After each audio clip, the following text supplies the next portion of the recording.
Welcome back to another video. This is one video in a 30 video first ice series, and as you can probably notice, it's really not first ice anymore. So we're getting towards the end of the series. We're about to wrap it up. But today we are out on the water using the underwater camera catching fish, and when I say we, that means I'm out here with my buddy Derek, and it's really dark and overcast. I'll see if I can lighten this up for you. Hey Derek. Hey Nick. So we got the underwater camera set up and we're just gonna be jigging and see what we can find for you. So this is just one of my favorite ways to catch fish, and one of my favorite ways to catch fish, and hopefully we get some action.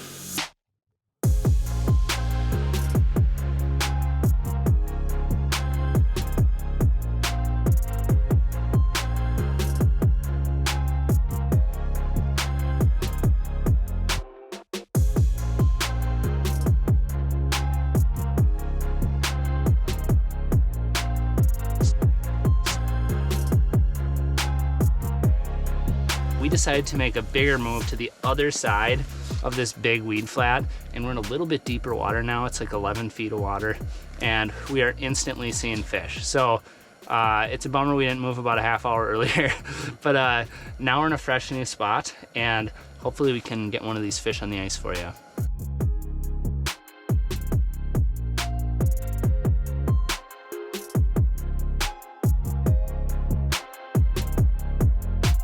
Had a nice school of bass come through. What's interesting so far is a lot of the sunnies that we've seen are just maybe like a handful of inches up off the bottom, that's up off the weeds that are kind of laying on the bottom, and these bass are actually roaming around a little bit higher in the water column. I'm not sure if that means maybe we want to set up a little bit higher, but we could also target these gills too, because some of them look like they're pretty good. So kind of conflicted, but I think we're definitely going to tie up like a small little tungsten, which could actually catch either of these species. But some of the bigger baits that we have tied on right now are not going to be super sunfish friendly, so might as well have something down there that could maybe catch either option. I'm just finishing tying up this small little jig here, and I think whoever's using this smaller jig, ideally, should be a little bit closer to the camera, because it can be kind of difficult to see your bait, even when it's only like, I don't know, what is that, like 4 feet away, or three and a half feet. A tiny little jig like this can actually be a little bit tough to see in ID, especially with all the snow cover, and it's overcast today, and it's not like super clear. It's kind of dark down there.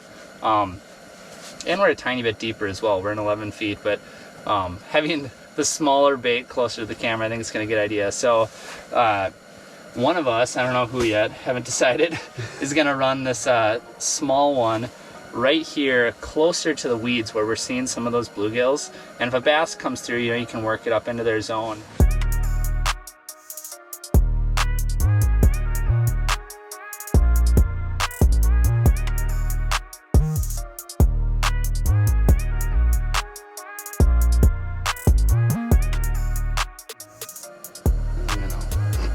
Do I have it? You might just have it. Yeah, reel them up. I think you caught a minnow. Careful. Oh, it's gone. Oh, you lost him. Oh man. Man, I was expecting big things out of you. Breaking the seal, catching a minnow. Alright, come back for that minnow. Dang, the minnows are back. I can't believe that just happened. It looks like you had him hooked. Maybe he just was biting and it wasn't letting go, but that could be it.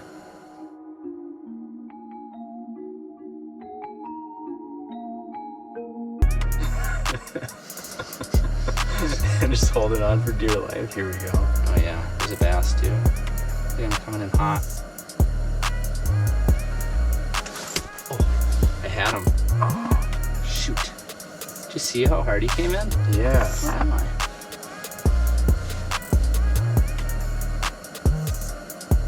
Man. I couldn't see my thing either, and I didn't feel the bite or anything. Yeah, there was no signs of a bite. But you felt it? Oh, here he is. Oh no, it's a big gill. There you go. You want him, shake it nice and slow. On a bass too. One in front of him. Yep, he's gonna come in and bite me. Hope he missed it. Stinking bass. They gotta work on their accuracy.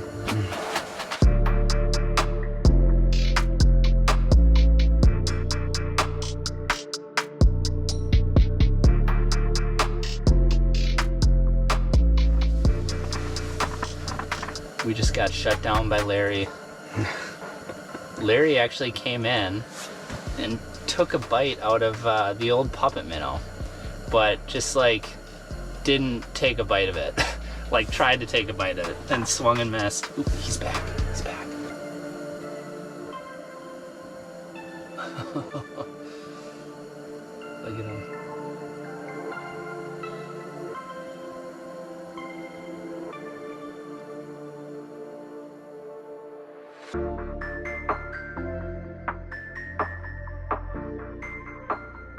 I don't know what to tell you. We're seeing fish, which I think is a good sign, but we're just gonna keep jigging. Hopefully one of them ends up biting it good enough that we can get some good hooks in them.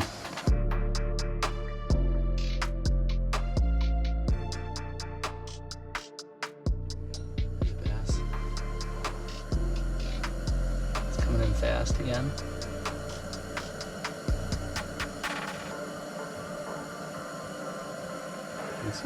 Oh, it's a pike.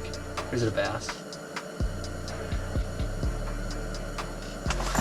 There we go. We'll find out. Yeah.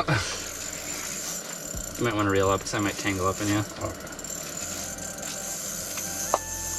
Okay. Ooh, I think it's a pike. That's my guess. Ooh.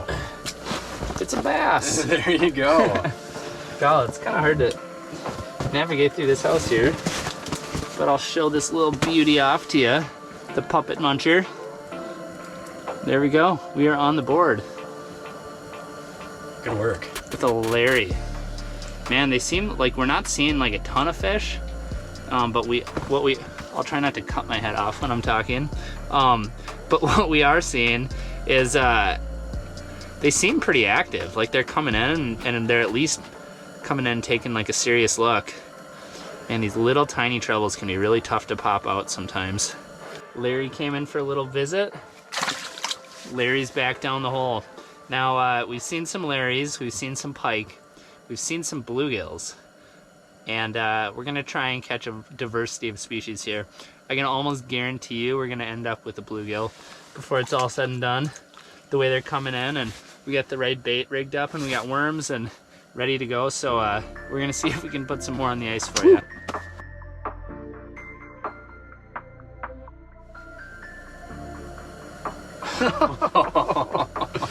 Man, they're super apprehensive. Those bluegills are spooky as heck.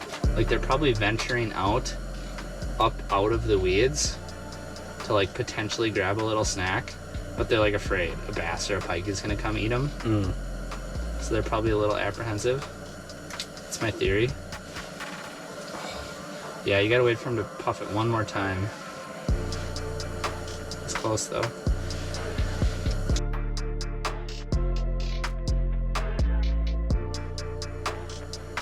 There's a bass. He's gonna eat you. Just steady like that.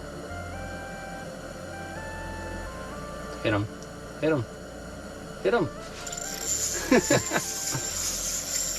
Alright, slow down the reel. Let him take the drag if he's taking it. Yeah, you don't have to tighten it. Okay.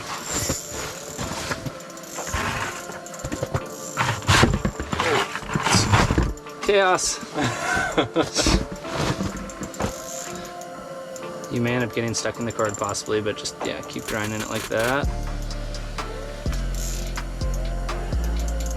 Don't adjust the drag. I think it's pretty good. There he is. There we go. Oh! Got him. I had to go deep for that one. Here. That is wild. All right, give it a good horizontal hold. All right, how do you do it? Just like that. Yeah, show it off. What a beaut.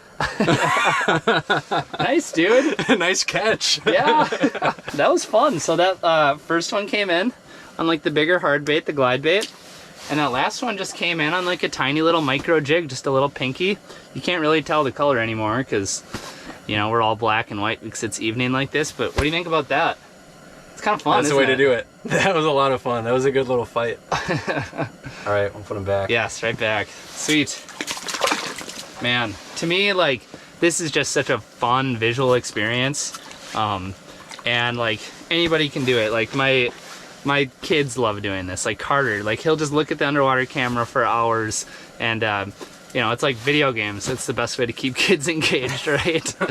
But it's just such a cool visual experience, and we could probably go catch more fish if we were hole hopping, using a flasher, or even using an underwater camera, just pointing it straight down and kind of using it like a flasher and moving around and hopping holes.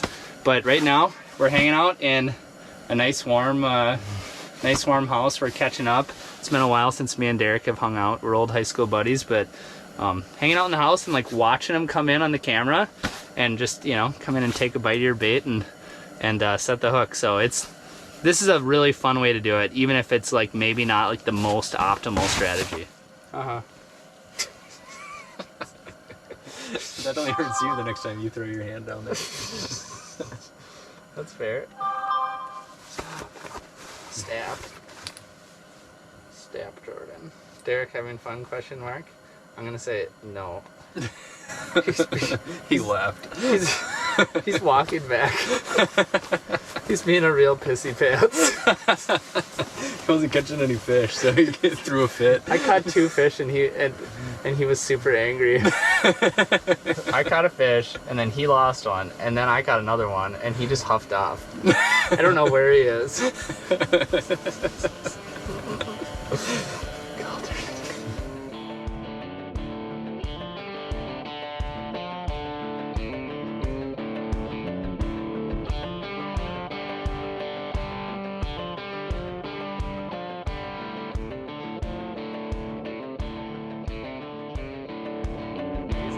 We're getting towards the end of the series, so it's not like really...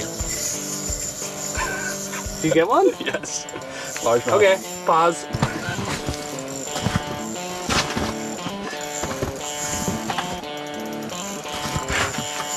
Oh no! Caught on the ice maybe? No. You might be caught on the underwater camera, but...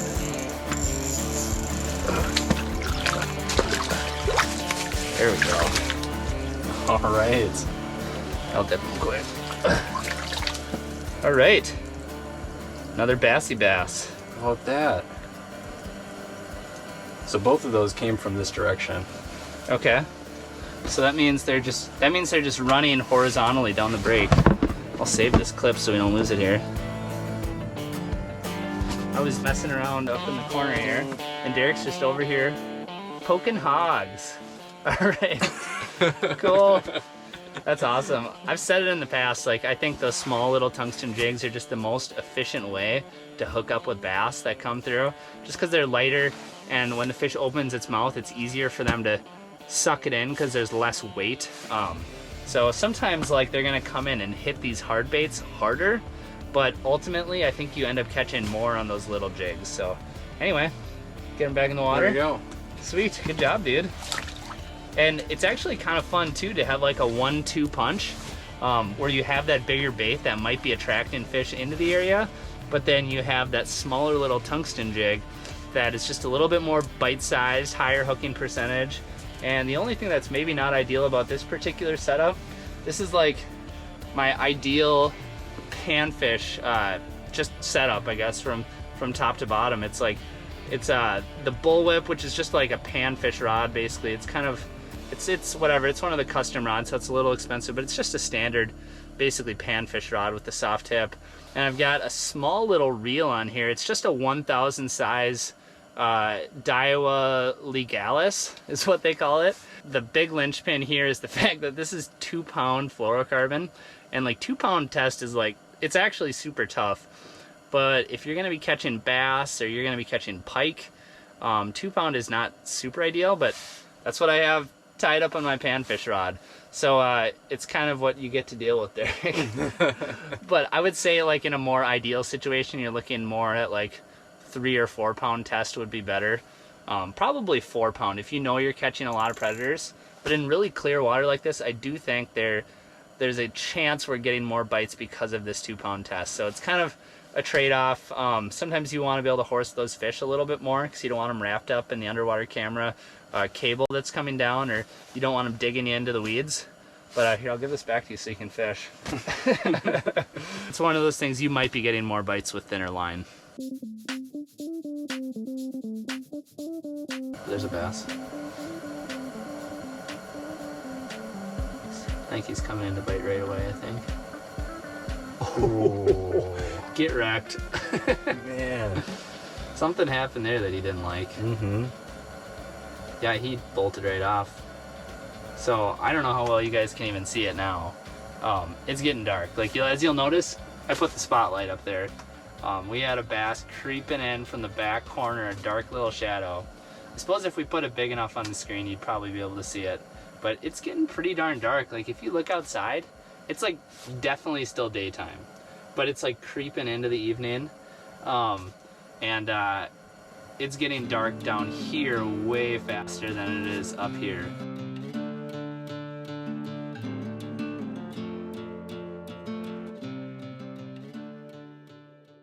I want a hippopotamus to take Are you familiar with that song? Is there any more words than just that? That's kind of the only line that I'm familiar with.